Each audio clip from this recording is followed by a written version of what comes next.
Welcome, everyone. We should be live now. Looking forward to more people joining and having a great listening session to hear from all you fine folks. We're going to give it a few minutes here to let people continue to filter in, and then we'll have some opening remarks and tee up this town hall style listening session. We are here with the esteemed Brigham McCown as well. Wow, that's very kind of you to say, Ben. Greetings, everybody, and good morning. It's great to have you all joining us. Ben, what would you like to wait until when? We'll give it 60 more seconds, I think, just Okay. enough. Look, I see more people are still joining. This is great. And I'm going to quickly check our other streams to make sure we're actually streaming this on YouTube and on Facebook. Yep, those are live and going. If you happen to be streaming with us on Facebook or YouTube, we would love for you to join us in Crowdcast, where you'll be able to enter our chat and also come up onto the stage and speak.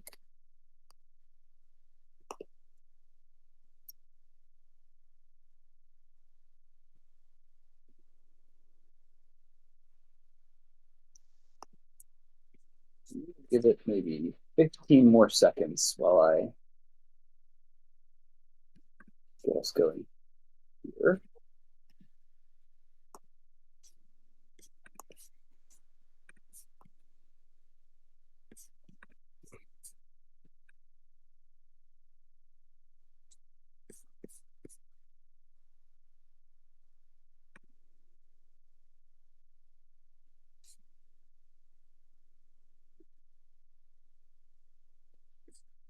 Right, I think it's a good time to go ahead and do some introductory remarks.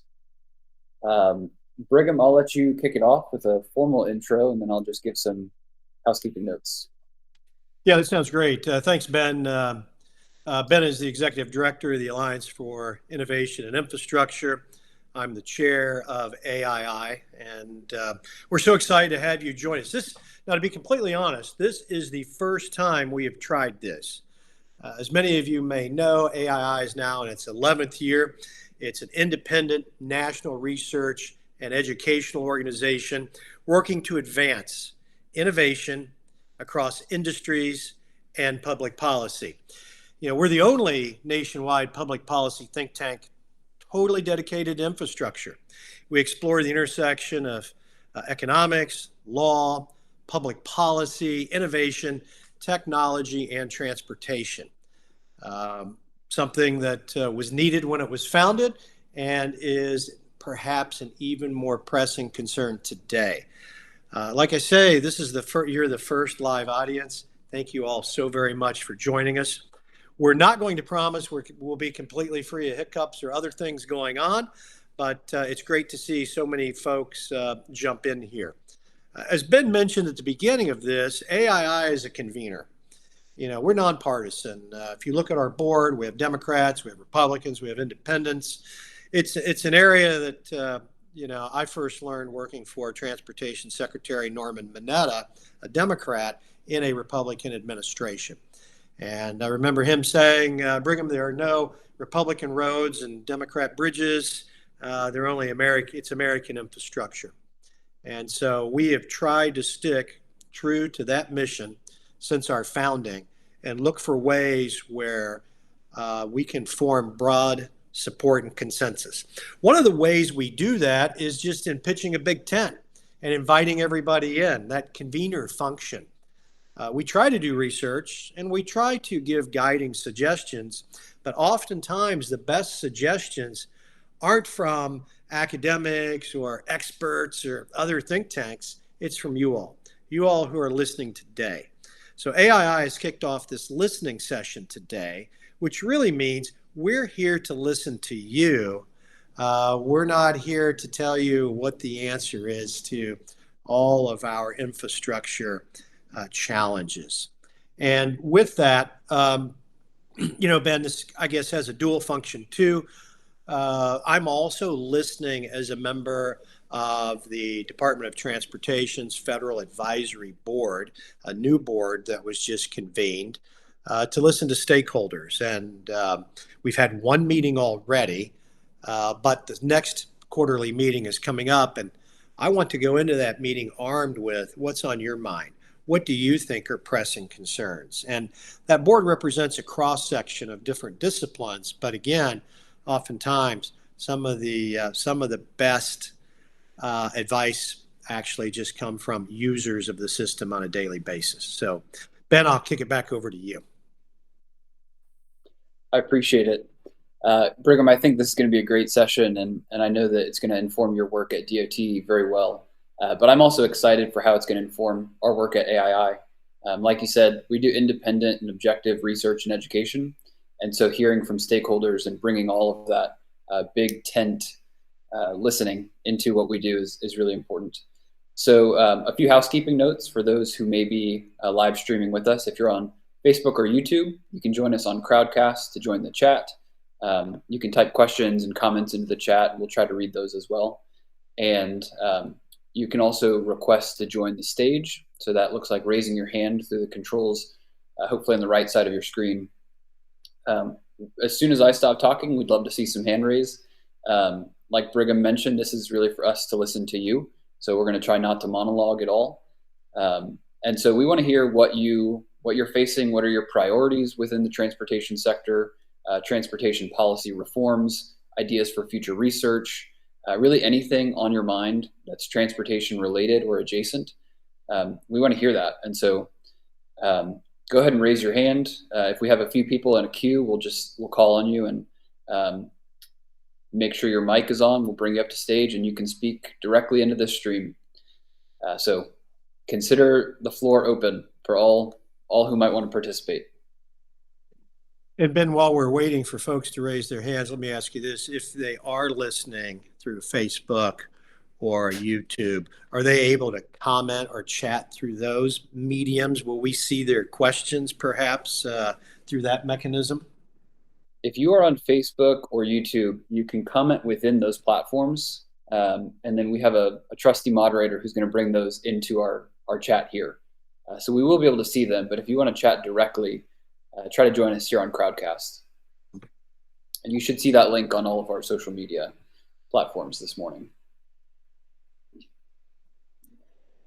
And I would say don't be shy if you want to be the first to speak. Anyone can chime in.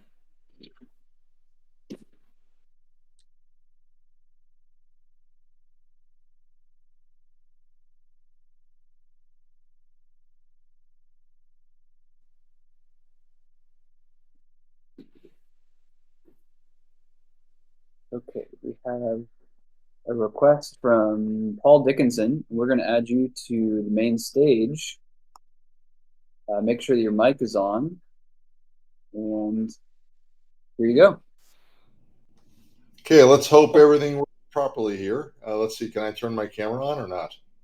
Yeah, please. If you can, that's even better, right? This is a true virtual town hall. Paul, if it doesn't work, that's fine too. You can go ahead with your question, but it's always great to see people. Okay, well, I'm trying and I don't, let's see if I can, oh, no, it doesn't work. With that said, good morning, both of you. I'm calling, believe it or not, this is a timely discussion from ITS America Global Conference in Atlanta, Georgia, Yes. where we've been having fun since Sunday, discussing similar issues on transportation. I am new with respect to a deep dive into the transportation space. I'm very much looking forward to this discussion. But what I learned over the last several days, and this seems to be a mantra within ITS organization, is that there's a big focus, of course, on safety, a big focus on efficiency.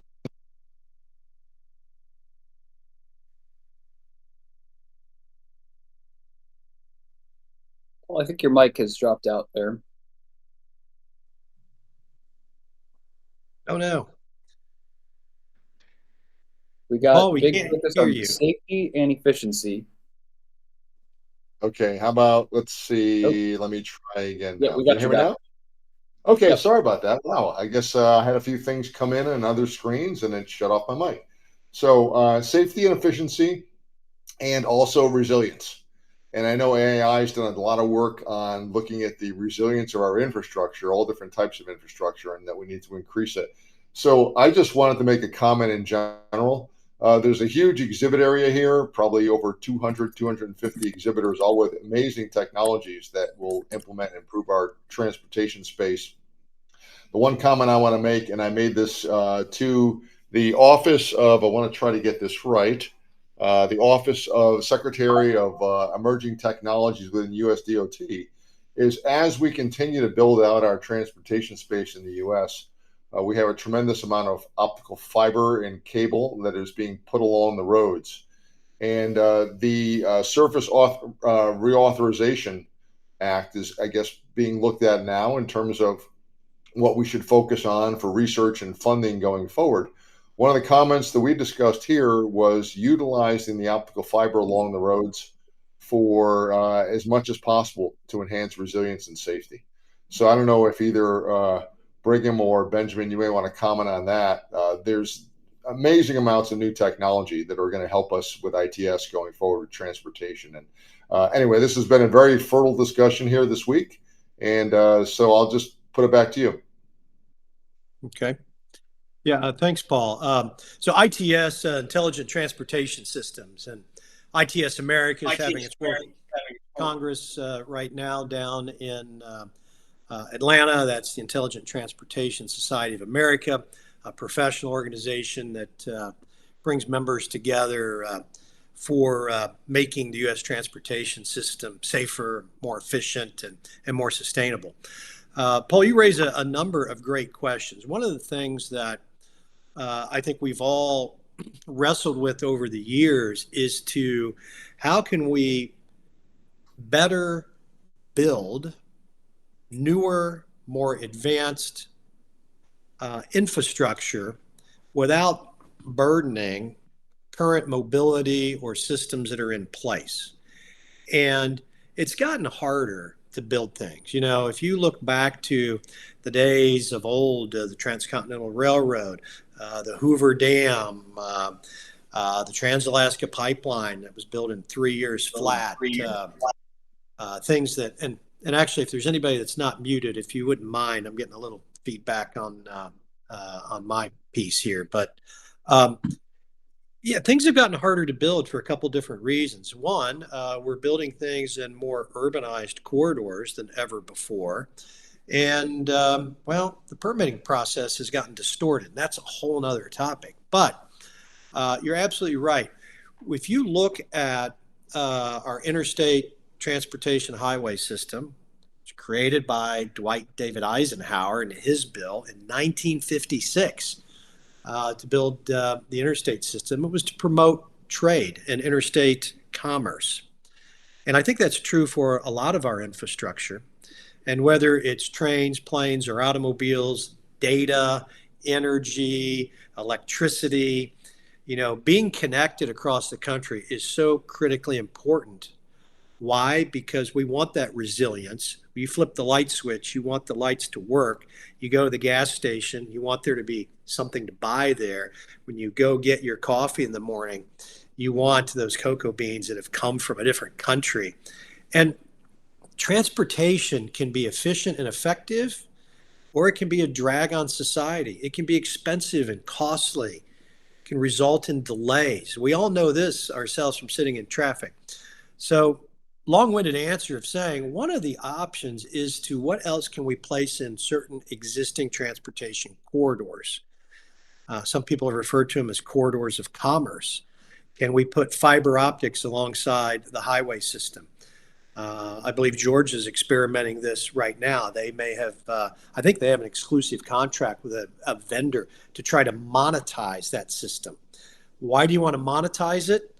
Well, you have an asset there that you can sell space on that won't affect surface transportation to the point where if we threw data cables in there or electric lines in there, or a pipeline in there, think of whatever it could be, maybe that then pays for the road itself. It's not even a drag on the state or local economies, but you're in business and you're creating a revenue stream. And so we can afford to update that highway, add transit into it, all of these different corridors.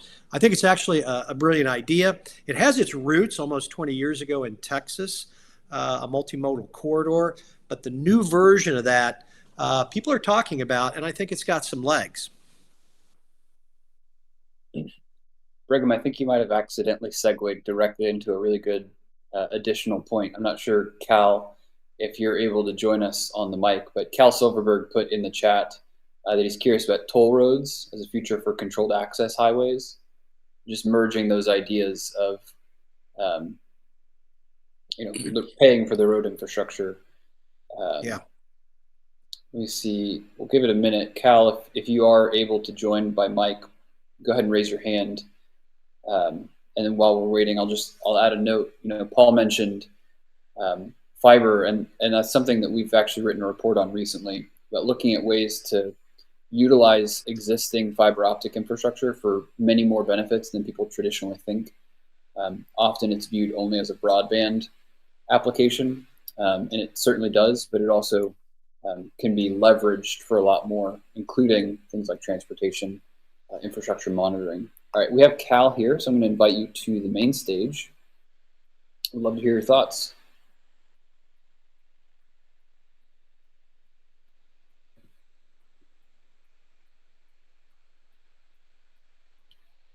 We've got you up, and make sure your mic is going.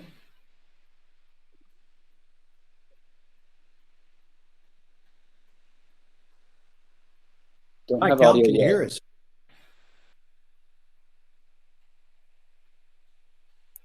Well, shoot. No, I get it. There you are. We've got audio now, Cal. Can anybody hear me? I'm not hearing anything. I can't tell if my camera's on. We hear you. It looks like your camera might be on. I'm just seeing nice little blue, green dots show up when I'm talking, so I don't know if I'm here, if I can be heard.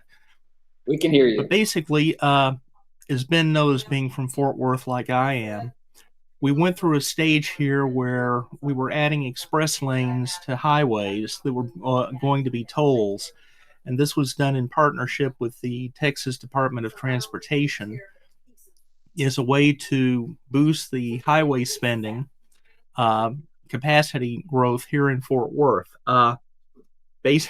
Basically, the state ran out of money to build highways as fast as needed to be done to handle the influx of people coming in.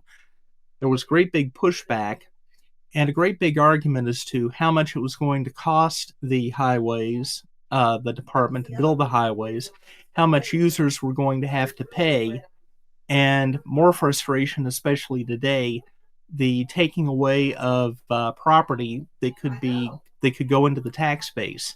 So I had talked with Ben a while back about adding toll roads, completely privatizing them, but making them also pay for their property taxes at the same rate as everybody else with the valuation of the highways. We haven't really gone that far, but I'm just really curious to see if that might be a viable option and help make choices among different modes more transparent to the end users so they can make rational choices.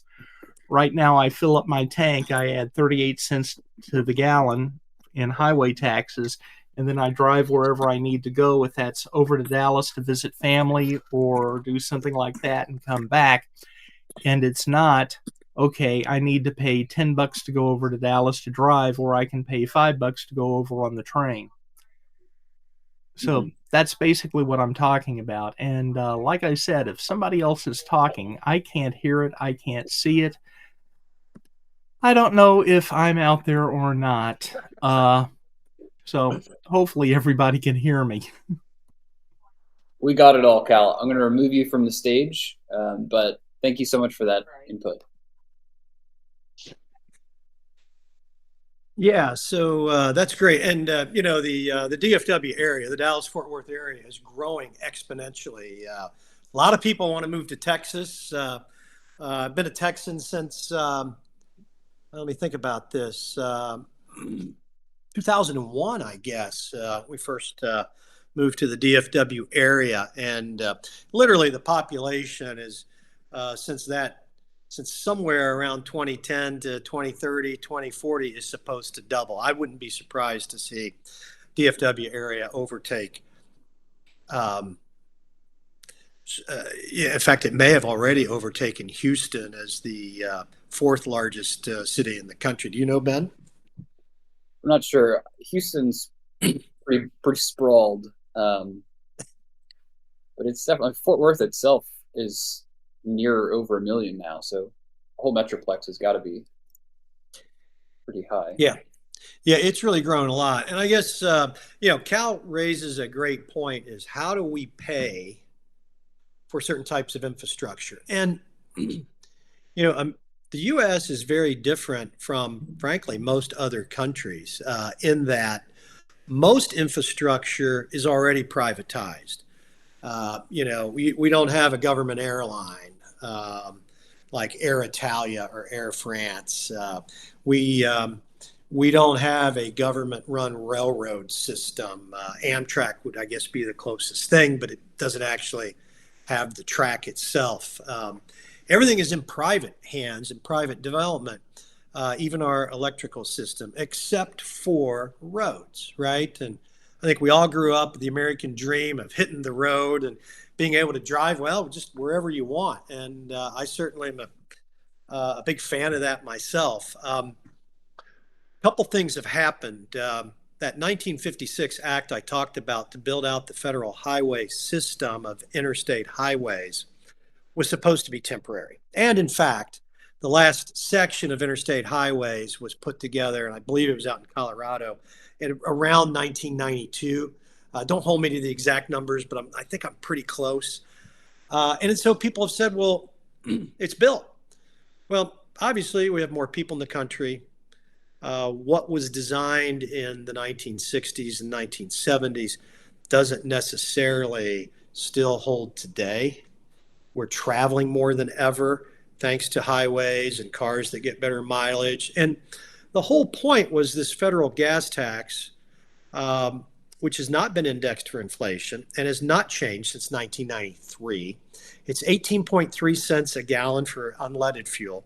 It's actually 18.4 thanks to the Lust Act, which pays for underground leakage of underground storage tanks. So let's call it 18.4, just to round it. And the diesel tax is even higher.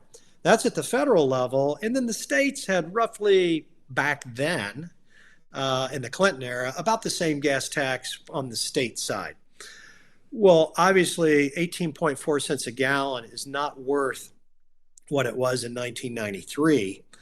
The cost of things are so much higher.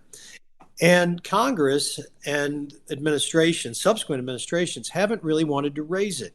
And this is part of, Cal, what you're getting into is what's the federal mission? What's the federal role versus what's a very important issue, but is that federal? Does it affect the whole country, or is it really a local issue or a regional issue? This comes up with transit in the Northeast, with Amtrak, with all sorts of different aspects. And that's a policy battle that different people have different ideas on. And so while the federal gas tax hasn't changed, the states have most states have upped their state gas tax. And even with the federal money, the states are doing 80 to 90% of the construction. It's a pass through. When you gas up, that 18.4 cents a gallon gets collected in DFW. It gets sent to Washington, D.C., to the DOT, and then it gets sent back to Texas with administrative fees added in. So that's a great policy question in and of itself. Your question on toll roads or managed lanes or public-private partnerships where private firms finance, build, operate, and maintain toll roads for a specified number of years in exchange for a share of the toll revenues.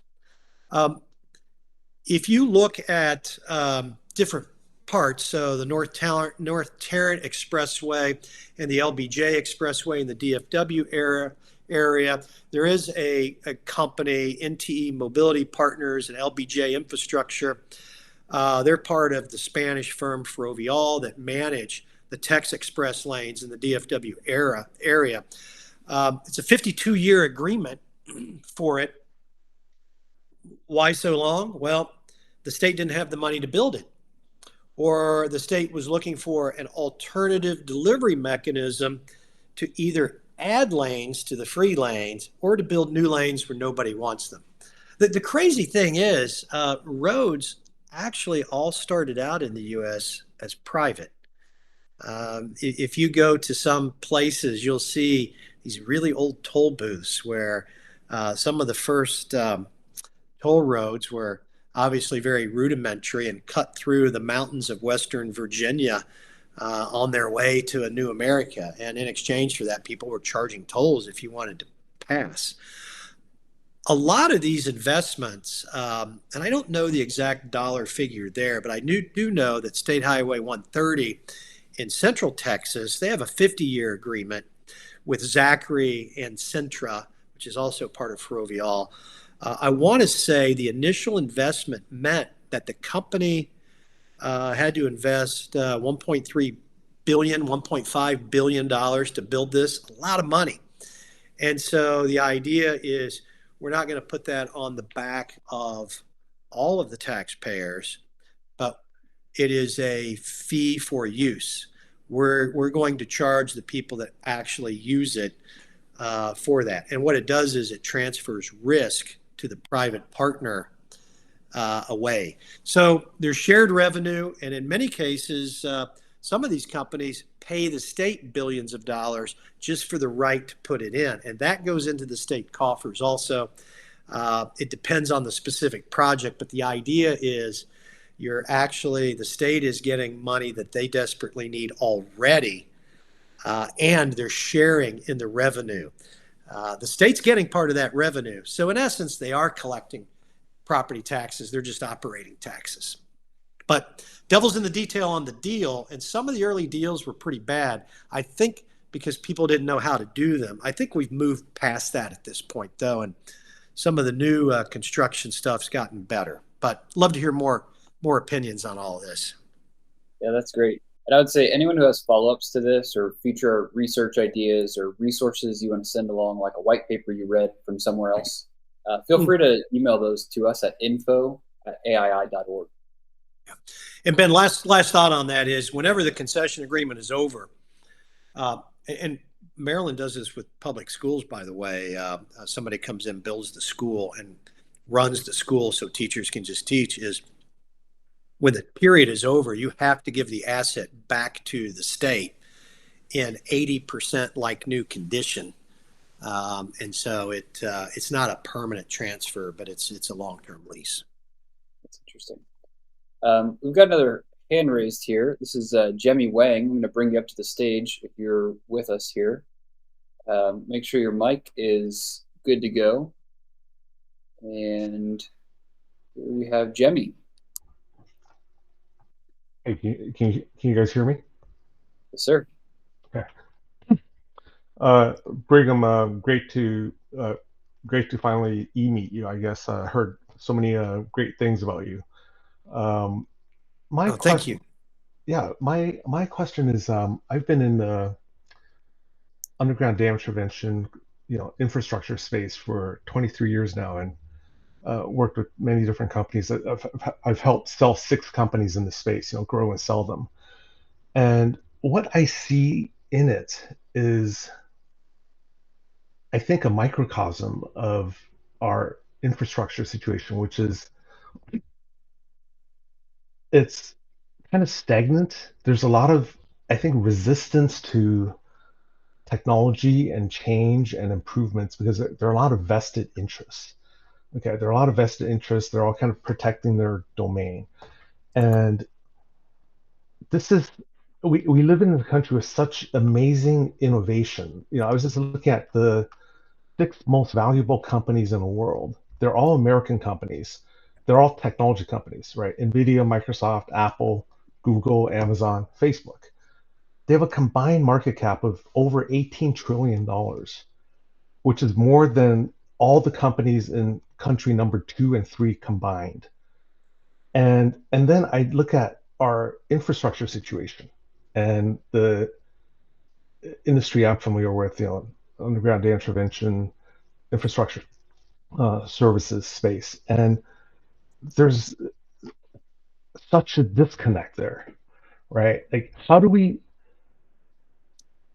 It's like two completely different sides in the same country. How do we close that gap so that uh, we bring some of that innovation and creativity and uh, advancement and forward thinking um, from tech, but not even tech from other industries, but tech in my specific example to infrastructure. How does that happen? Okay. All right. Well, Jimmy, thank you so much for your kind words and the question. I think this is something we're wrestling with, and maybe you can help, even provide some of the answers as we go into the country is going into reauthorization of the surface side of infrastructure next year. Um, I'd say a couple things, and let's leave Jimmy up here and see. Let's have a little bit of a conversation, see if this resonates with you. Growing up as a kid, we had a TV that looked like a piece of furniture that sat on the floor. I don't know if people are old enough to remember this stuff. And then it went out and got serviced, and then finally you needed a new one. Well, you bought another piece of furniture that happened to enclose a TV, and it pretty much looked the same. Um, the pace of technological turnover every single time it occurs, it's like halftime. So it becomes faster and faster and faster each time. The government is really struggling to keep up with that. And the government programs are set up through regulations, which are designed to be slow, methodical, careful, oftentimes very prescriptive, right? In how you can do things, when you have to call, when you can, what type of processes you need, how deeply they have to be buried, all these different rules, and it results in something that is prescription doesn't do very well with innovation. And some people have been big proponents of shifting away from a prescriptive regulatory world. They cite regulatory lag. We all that are in the business know that it can take 3, 5, 7, 10 years to update a regulation. Well, technology's already turned over so many times that by the time a new regulation comes out, it's already old. If we could move from prescription toward performance-based, hey, Jimmy, don't care how you do it. This is the outcome you have to meet. You tell us the best way to do it. And when that technology changes, do it a different way. That seems really awesome. Yet other people will say without enough rules, people aren't abiding by the safety mantra they're supposed to be doing, or people aren't spending enough money, or they take shortcuts. So it's a bit of a conundrum, but I do believe there is real regulatory lag that is a drag and drain on innovation. And we've got to figure out a way to get away from that. Do you have ideas on how we could do that? Yeah, it's I was thinking as you were talking about that, and is are we in like the nether space between prescription and call it free for all? Here's what I mean, right? Yeah. Um, we have, I just looked this up. We have less than 50 miles of high speed rail in the U.S., right? And I was in China a couple years ago. They have 28,000 miles now, and of 200-mile-per-hour trains. I rode one of them. It's so smooth. You could put a drink on the windowsill and it doesn't move. And they're highly prescriptive from the central government. So what I'm saying is they seem to get stuff like that done because they're highly prescriptive and it's very centralized. And I'm not advocating for that. And um, we're prescriptive and maybe too slowly so. And some people, and again, I'm not advocating for this either, but some people are like, hey, if we have a free for all, everything would get done. So let's even assume that's accurate. So we have an example where a highly prescriptive, centralized decision maker got a lot of those things done with regards to infrastructure. And some people think if we have no prescription, no, you know, let's call almost no guidelines, that will get done. But we're in this space where there's somewhere a lot of prescription, as you put it, and it seems like we're catatonic. So is it like we're in the middle here, that we're not either one way or the other, and it's hard for us to get things done? I mean, I don't know. I'm kind of asking, as you said, having this discussion. Yeah. Oh, that's great. Yeah, I think there are multiple pieces at play. It it is true that where you have a strong federal central government, um, if you don't like where the train's going, you can't sue the Chinese Communist Party. Not going to work out Right. real well. They don't have an EPA. They don't have some of the things that we have. So in a centralized power method, it is probably faster and easier to get stuff built. I think, and certainly not advocating for that either. France is another example where there are regional governments, but not like states, not like what we have here. And a lot of autonomy is state specific, which is where this federal role comes in of ensuring interstate transportation in the Constitution. And it's a tension and a give and take and a conflict in federalism between the federal government and the states as to who can do what.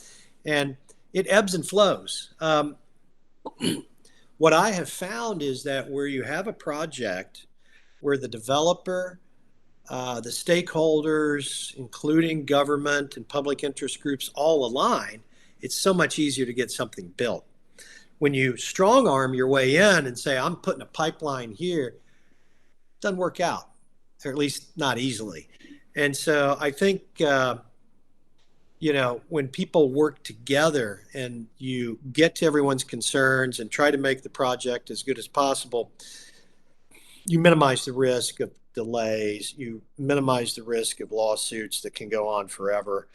But yeah, it is hard. And I think if you look at Europe, they regulate AI, but they don't have an AI company. They regulate big tech, but they don't have any big tech companies. So I do think that you can kill off industries by over-regulating, but that's the give and take on how much do you want to regulate. And we fight about that all the time. And usually when something bad happens, Congress's first sentence out of their mouth is, oh, we have to more regulate this. Don't even know what happened yet. By golly, we got to go regulate this. And I think that's why we've seen commercial space, no pun intended, actually take off, because there's very little regulation into it. And it's just where people are comfortable with the amount of regulation. But to your earlier point, and then we have to go to another person, is we're all creatures of habit, right? I don't know about you, Jimmy, but if I go to X fast food place, I order the same thing every time, because I just, I know what I like and I know what I'm used to. So change is hard for people, but yet it's so necessary, because as my dad used to say, the only constant in life is change. So let's leave it there for today. But Jimmy, you are spot on a major issue that we're all struggling with. And so if you guys have the answer, I'd love to know what it is.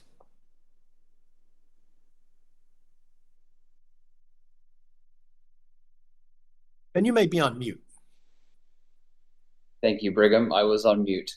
That was a great dialogue. I'm gonna bring up Aaron Shavel as our next speaker. So Aaron, bring you up to the main stage, and I'll also have some chats to read that we'll do right after this. Mm-hmm. Aaron, make sure your mic is going, and let us know when you're ready. Hey, good morning, guys. How are you? Hi, Aaron.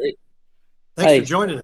Yeah, absolutely. Happy to be here. I have a couple comments. I think I might actually tie together some of our previous speakers. So, Jeremy made a great point about innovation in our infrastructure in general. I come from the construction end of it. Part of the team's actually building all these systems we're talking about. And that's the thing that's on everybody's mind. How do we involve more technology? How do we build things more effectively? And certainly our industry is slow to adapt to that stuff, but it is on everybody's mind. I think we just need a little bit of patience in that. It is happening. In regard to, I guess, the prescriptive versus performance base, I happen to find, and of course this is how the conversation has worked out, that in involvements when you have these PPP engagements and you're giving more agency to the private developer, you happen to eliminate a lot of those obstacles.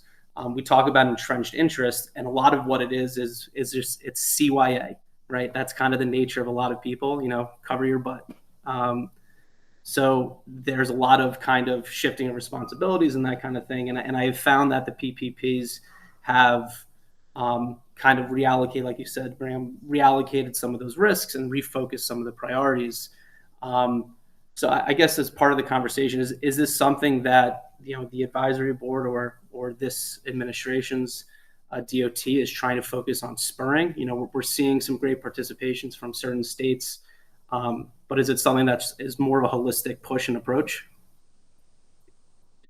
Well, yeah, that's a great question, and it is something we're looking at on the advisory board. I mean, we have people that are aviation experts, people that are so for anybody, it's like, what's a PPP? It's the same thing as a public-private partnership. That's the 3Ps. So sometimes we say PPP, sometimes we say 3P, sometimes we say P3s. It's so you're definitely in the industry, Aaron, because I know you know what you're talking about. And we have some folks from the P3 industry there. We have surface folks. We have a pretty broad cross section, but even with 12 people on this board, we're still very limited in what we know. We know our different slices, right? And it's not completely a holistic picture. And maybe the answer is different depending on the type of infrastructure we're talking about. And also keep in mind, a lot of infrastructure falls outside of DOT's purview as well. It's either FERC or Interior or to some extent DOE or Ag or others. But maybe you want a level of prescription when it comes to transporting explosives that you don't need the same level of prescription to when we're talking about, let's do a deal, a financial deal to build a new terminal. There's a P3. We all know how old some of our airports are. LaGuardia is getting a face upgrade. New terminal at JFK is being built through a 3P effort. So, the answer might be it depends on what it is we're doing. And I think there's probably not a magic answer, just like there's not a magic tool in a carpenter's tool belt. You need all the tools, and you have to figure out when to apply them appropriately. But that's, again, with surface reauthorization coming up, really looking for specific ideas to the extent you have any. I'd love to hear them. You can email us with them. Be happy to raise them at the next board meeting. And happy to raise them in our research here at AII, because we do try to give policymakers and the Congress and the government ideas and suggestions. Thanks for joining us today. Thanks, Aaron. Going to remove you from the stage, and we have another hand raised. This is Jeff Swenson. Let me bring you up to the stage, and Jeff, just make sure your mic is on. And here you are. I believe it is. Can you hear me? Yes, sir. Okay, terrific. Benjamin, nice to see you. Brigham, thanks for being here. Congrats on your appointment. It's awesome. I'm in the truck transportation space and interested in kind of DOT's posture on, where they stand in terms of truck transportation as a whole. One of the big things that you hear a lot about is the lack of parking. And there's the bill that, now Congress has passed, $755 million, go build a bunch of truck parking. Personally, I'm a bit frustrated by it because I think it's a bit of a squander of taxpayer money. At least when Buttigieg was in, there was about 245 spaces built at a cost of $153,000 a space. And, with $755 million approved to build this truck parking, it basically adds 5,000 spaces in a market that currently has 315. And we need probably, everyone's got a different mark on it, but there's about 800,000 trucks on the road any given night. So, the side ramp, the off ramps, the side streets, wherever, and we've got all these problems with it, right? But truck parking shouldn't be that expensive and probably shouldn't be government built. Probably should be more private sector enterprise. But it's getting the industry to pay for it. So, we've been looking at a couple different things. Infrastructure, basically, that would implement a relay program for trucks, which would significantly reduce the cost of freight. It would move a lot more freight. It would get it there faster. There's all kinds of benefits of doing it. But I'm just interested from kind of a DOT perspective, where the department stands on what are we doing about this? Is there a way to help feed it along? Because the big carriers, they're all looking out for themselves. We've got our network. That's all we need.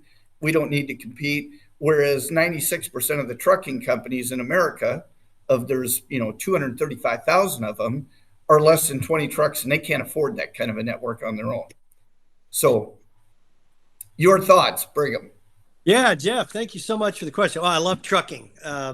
It's how I first entered the DOT a long time ago, and it was a fascinating area, and it remains one. I'm smiling because I was just at the department yesterday, and somebody, might not even been somebody in government, somebody says, why do we have to have rest stops at all? Like, isn't that kind of old school? Like, I get it in the 60s, but there's a McDonald's at every exit practically, and there's like, why is this a public function? And moreover, why should the federal government pay for rest stops if Oklahoma or pick your state wants a rest stop? Couldn't we save money that way? And I don't think any of us had thought of that. And we're like, I don't know. Is that a valid point? Now, when I go to a lot of the restaurants, you're right, they're truck parking, and you're right, trucks are everywhere parked. In part, that's a good thing because we're trying to abide by hours of service. We're trying to make sure that drivers aren't fatigued. But my guess is, what do you think? Tonnage has to be way up. We buy more and more stuff, and other than maritime industry that gets it here, and to some extent rail, but it's trucks that deliver those products that we all depend on every day, whether it's refrigerated units or, well, we could go on and on, bulk, whatever it is, LTL, over the road, delivery driving. I mean, since you first started in the industry, aren't there more trucks, more drivers, and more headaches than ever? Oh, for sure. The problems are numerous. I mean, from the freight theft to the minor accidents in the truck stop, to the insurance issue with nuclear accidents out there, to the latest with the non-English speaking and reading truck drivers that are getting CDLs. It's craziness right now. And I think there's a lot of different ways that we can fix all of those major issues, but it's going to take a bit of a concerted effort of industry and public sector to define that solution, put it together. Because if you can take one truck and put it out on the road twice a day, you solve the hours of service issues right there with two different drivers. And your utilization, just like airplanes, if you don't have big asset utilization on your airplanes, you've got problems. You've either got sky high ticket prices, or you've got failing airlines because it's too expensive to operate. I think the same is true with trucks. The costs have gone up like crazy, and yet their asset utilization, the average truck is only driving about 6.5 hours a day. Mm-hmm. You put two people in that truck, you get them out and back and relay the load off to the next driver, and that trailer never stops moving, and your trucks go from 80,000 miles a year of asset utilization to 300,000, and it drops that cost by 25 or 30% for freight. Well, you eliminate the need for a parking space too. That's right too. Well, you would have to have trailer spaces for your drop and hook. Well, true. Mm-hmm. Right? But Yep. it's a less expensive proposition. It takes less space. It takes 7 times as much land to park the same number of tractor trailers as it does cars.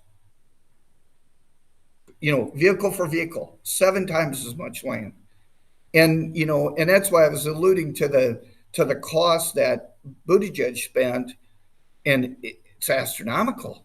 It should have been a third of that or less. Do you think some of that cost comes from trying to get rid of idle emissions, though, electrifying the truck stops, and No. so you have plug-in now? No. Those costs were very basic, rudimentary parking lots, right? And the problem with the bill, which I've talked to the ATA and OOIDA and people at DOT in the past about the issue. And that particular bill, the problem with it is they fund out $750 million roughly, right? Give it to the states that need it to build the truck parking, and then the states take it. And the question is why? Because once they take that money and build it, now they've got to maintain it. That's part of the deal, and they cannot charge for it. That was the lobbyist of the industry that said, you can't charge us to use that truck parking that's paid for with government money. And so now the burden is on the states to maintain it. And they don't have enough money. They're closing their own rest stops because they can't afford to take care of it. They can't afford to take care of potholes, for God's sake. So, yeah, well, Jeff, you've raised something that my gears are turning, and I don't have an immediate answer for you. But the chairman of our advisory board, Greg Rubin, is a structured parking lot guy. That's one of the things he does. So I'm going to bring this over to his attention. And I think you're right. We do need parking, but I like your other answer of if the truck doesn't stop moving, you actually need fewer trucks, right? And you don't have to park them. The trucking industry is, it's a tough spot, right? I mean, there are some years that there's practically 100% turnover in driver fleet, which you scratch your head like, how is that possible? But people move for 10 cents a mile, 5 cents a mile more. And most people are mom and pops, right? Yeah, that's exactly right. And it's still happening. It's still 100% turnover a year for the big companies. Smaller companies, a little bit less. But yeah, like I said, there's a myriad of issues. If you took the top, 5 for sure, maybe 10 issues in the trucking industry, they could all be solved with a universal, ubiquitous, agnostic kind of a relay network that any trucking carrier could tap into, and shippers. And I've met with several big shippers, the Kroger's, Albertsons, Home Depot's, Walmart of the country, that when you start talking about this and I show them exactly what we're working on, man, their interest is completely piqued.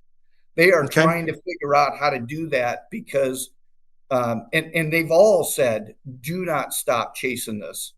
Get this done. We need it more than you can possibly imagine. But it's someone's got to, lead the band on it. Okay. Thanks for bringing that up and raising it to us today, Jeff. And I won't forget it, and we'll take a look. Perfect. Thank you. Appreciate it. You bet. Thanks, Jeff. I'm going to read a couple comments that we've gotten. Some have been in line with the conversation we're having. Aaron added into the chat that Mass DOT just announced a multi-decade P3 program for private development and ownership for rest stops. So looks like that's something going on. Brigham, you mentioned EV as a question during the course of that. This is separate from that freight relay and trucking topic, but EV related. Robert Scott added in the chat, EV charger subsidies have harmed for-profit charging networks by undercutting demand and distorting location selection. what opportunities do you see in reforming EV infrastructure to help support a more useful fast charging system? Yeah, yeah. Thanks for raising that, Ben. And I'm sorry, who raised that again? That was Was Robert that Scott. Robert? Okay. Yeah. Thanks, Robert, for raising that. That's a tough one, right? Because that gets into the whole debate on EVs versus internal combustion engine cars, ICE cars, traditional cars, and where we're going to go. The largest, well, I don't know. Electrify America, which is underwritten by VW and it's a consortium, has a large charging network. Obviously, Tesla, I think, still has the largest charging network, at least the fast chargers. His network's completely privatized. I don't want to say it's a head scratcher, but you do wonder. On one hand, you have a camp saying to encourage EV market penetration and to make EVs more usable, you need more charging stations. That's absolutely true. I've been an early adopter. I have an EV. It's not the only thing I drive. I've driven it across the country. It's much better around town, and stated mileage isn't necessarily real world mileage. And we have an AII video on that of me driving across the country, I think, Ben. If somebody wants to tune into that. But so is that a public interest? Is that a federal or state government interest where we should spend money on it versus, well, federal government doesn't own gas stations. Federal government, I don't think ever, or state government, maybe I'm wrong, but I can't imagine ever buying a gas station. They just pop up, and it's chicken or the egg, supply, demand sometimes. But I do think the private sector does it better. The private sector can do it faster, less expensive, whether it's a truck parking area or whether it's EV charging network. One of the things, though, that I would even say is a more basic question is there has to be a single plug for all of EVs in the country. We have competing plugs now. There's still about 3 of them out there, although there are really 2 main ones. Tesla, which they've brilliantly relabeled the North American Charging Standard, and CCS, which is a combination charger, which is the official standard in Europe. So I think that question really depends on your public policy perspective on EVs, and there's not a magic answer. But even more pressing, I think, is not only that people have to think that range anxiety isn't a thing, there have to be sufficient charging stations. That's going to take a while to build out across the country for long-term use. If you've got a wall box, as the Brits call it, in your garage, you're good for around town driving. But even people that live in apartments may not have access to adequate charging. And adequate charging requires a grid that can handle the charging. That's a whole nother question for another time. But the grid is not ready for the electrification of everything yet either. So it's something I'd love to work on, though. I think that's a great point. And I think tons of opportunity for future research and future outreach to policymakers and to hear from other stakeholders on. I want to read one more. It was in the Q&A just before the call ends, but we're pretty much at time here. This was back when Jemmy was up on stage, starting with approaches to technology, and he was coming from the damage prevention space. But Paul Dickinson added into the Q&A function, I agree with what Jemmy Wang stated. We need federal support and coordination across states and across vertical markets to move the needle and shake up resistance. Specific to transportation, how do we comprehensively review technology platforms rather than separate company initiatives? He adds, innovation for live damage prevention is an important one to increase resilience. Yeah, well, 811's something near and dear to my heart too. I got to roll out and develop and implement 811 during my time in the federal government now. And that system was always supposed to evolve. It wasn't supposed to be static. right? And it made sense in the early 2000s that you physically call it a number. By the way, getting a 3-digit number from the federal government to work across the country was probably the hardest part of the entire 811 process initially. But it was supposed to continue to evolve. We should be able to use tablets, maps, geospatial coordinates, uh, instead of drawing lines on the ground. And, we've put a lot of material out there on damage prevention because it's a significant drag to the economy. It's a significant disruption to the economy, and it's also a safety issue. And it still remains one. Despite all of the time and money that has been put into it, things are certainly better, but there's so much more we could do. And I think what comes up is the ecosystem that we're in currently. It is tough because different groups have different roles to play. Different groups. The whole system passes the cost down the line to whoever's the last person standing. Sometimes it's ambiguous. We can do a lot better, and we should do a lot better. And so when it comes to that technology, most of government, I can't say for all, but my experience has been that they've tried to be technology agnostic. And I know when I was in government, we would say we don't want to endorse a specific vendor, right? We want to endorse the concept. And I think that gets us back to the performance-based regulations. If you can build it a different way, we're interested in outcomes after all. And in that case, we're interested in safety, not tearing up the infrastructure and either causing harm or a business disruption. So if you have new technology, you ought to be able to deploy it. You ought to be able to monetize it and use it. And there is a group within the DOT that focuses, it's called the Office of Secretary of Transportation, R for research and innovative projects.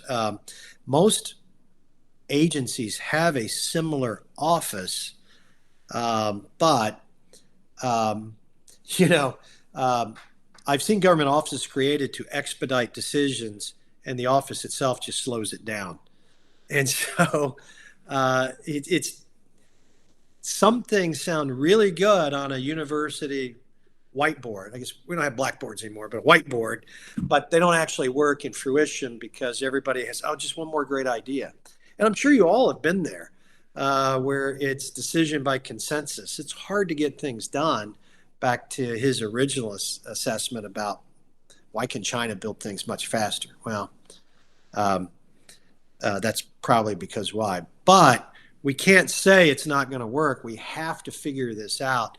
And so really looking for ideas on how we can decrease these bottlenecks and how we can move technology forward more quickly.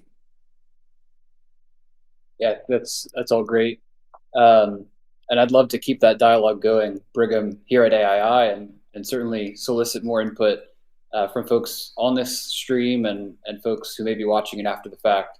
I just want to encourage everyone to feel free to reach out to us. We'd love to hear your thoughts. You can get us at info@aii.org. Send us anything, questions, resources, tips, ideas. We'd love to collect it. And I know that'll also filter up to Brigham and even to the Department of Transportation through his advisory board role. But I just want to thank everyone for joining, and I'll turn it back over to Brigham for a closing note. Yeah, just kind of closing note. I mean, AII, I think we are successful in large part to the fact that we don't have a preconceived position. We're open to looking at an issue without knowing how it's going to turn out. That's one of the great things about us being non-political in that sense. And some of the ideas I've heard today are great things that maybe, Ben, we can do a little more research on right here at AII, because some of these are, I think, pressing questions, public policy questions. And my guess is some of them are best solved by government. Some of them are best solved by the private sector. Some of them are best solved by tweaking the current system or a combination of both. And this is great. I'd love to do more of this. I can't believe the hour's gone by already. And, So please do send us. And if you have proposals or you have, specific ideas that maybe it's just, here's an idea and I don't have it developed, or here's my 5-page paper. I've thought about this for years and we need to do this. Let's take it all. Let's look at it. And, back to the original answer, which is this is something that the vast majority of Americans agree with. And that is the ability to have the infrastructure we need in place. Everybody agrees with that. Yet for some reason, arguments break out in exactly how we do things. And that's what we've got to sort out, because infrastructure is a value to all Americans, regardless of where you are, and regardless of whether you drive, you take the train, you're an Amazon purchaser, you go to the grocery store. It's something we all need. Definitely. Well, I want to thank everyone again. We're going to end the stream here, but certainly not ending the conversation more broadly. So feel free to reach out. Yeah, Ben, I'm sorry. One last thing. If you're watching this after the fact, as you recorded, same applies to you. Send us those ideas, please, and join us live for the next one. Perfect. All right, everyone, have a great rest of your week. Thank you all for joining.